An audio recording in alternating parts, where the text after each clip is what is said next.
next guest was named Las Vegas Entertainer of the Year 11 years in a row. Please welcome the many, many voices of Danny Gans.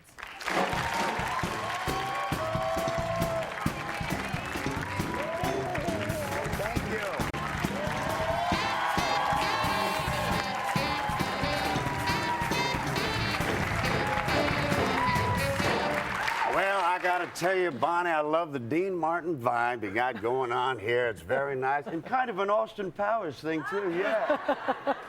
Boy, you do sound like Dino. That's pretty impressive. Oh, well, I know you're a big fan. Yes, I'll tell you what. Yes.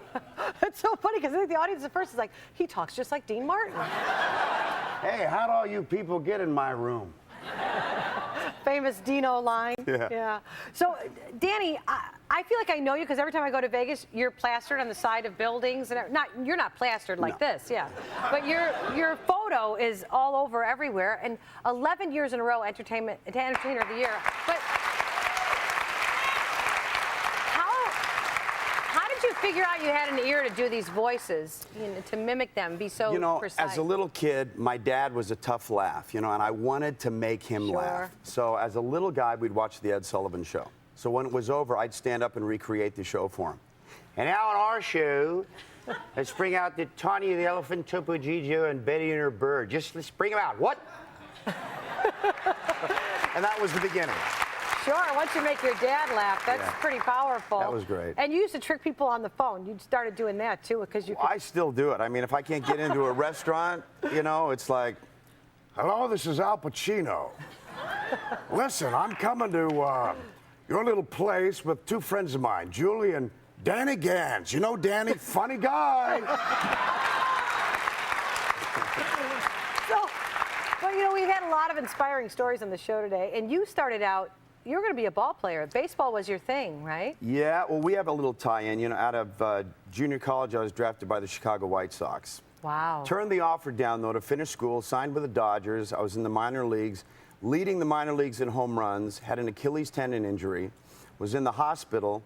Gentlemen. At that point, just to tell the audience that you were really at the bottom of your emotional, having this injury on this rise to what was your dream? To be a major league player. Yeah. I mean, as far as doing voices and being funny, I was just a fun guy to have on a bus, that's all.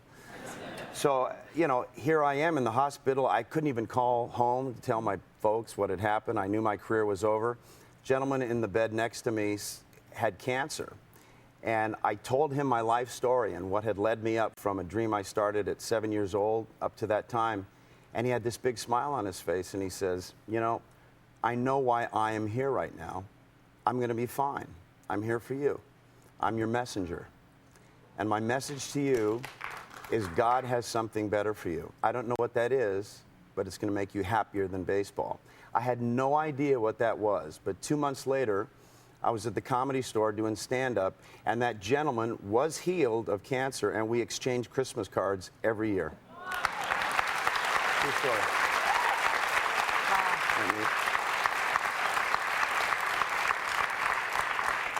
That's incredible. It really is. Yeah. I mean, you just never know why you're on a certain path, why a certain challenge is given to you.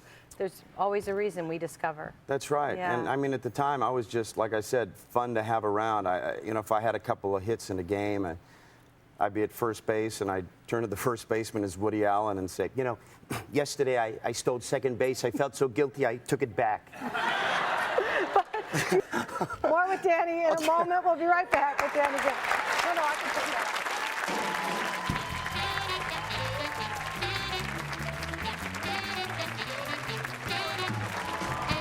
Still to come, Danny's impromptu performance. And in other words, I love you.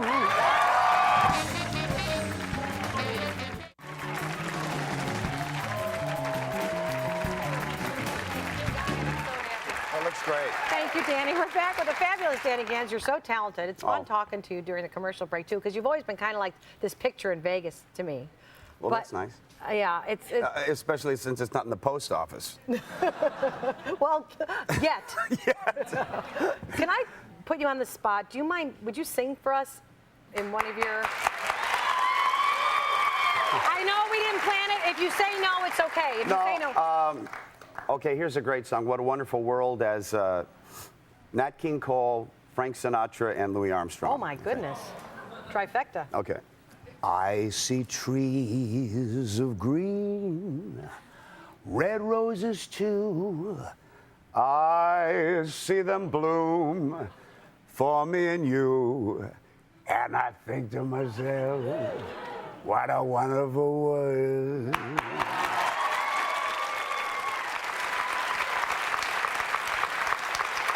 One of my favorite ones that I saw you do on a DVD was Tony Bennett. Okay, I'm pushing my luck. Yeah, you're really putting me on the spot now. I'm sorry. Well, Tony Bennett, in his show, this would be appropriate, he does an a cappella song. May I stand up? Yes, please. Whatever you want. You're doing us giving us the honor. Fly me to the moon. Let me play among the stars. Let me see what spring is like on Jupiter and Mars. In other words, please be true. And in other words, I love you.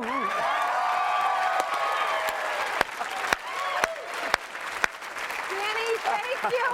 Thank you so much. Thanks for coming here to the show. You guys can catch Danny at the Encore Theater at the Wynn Las Vegas beginning February 6th. I'm going to go to the opening night, right? Yes, you are. Okay, go to BonnieHunt.com to find out more information. Thank you so much.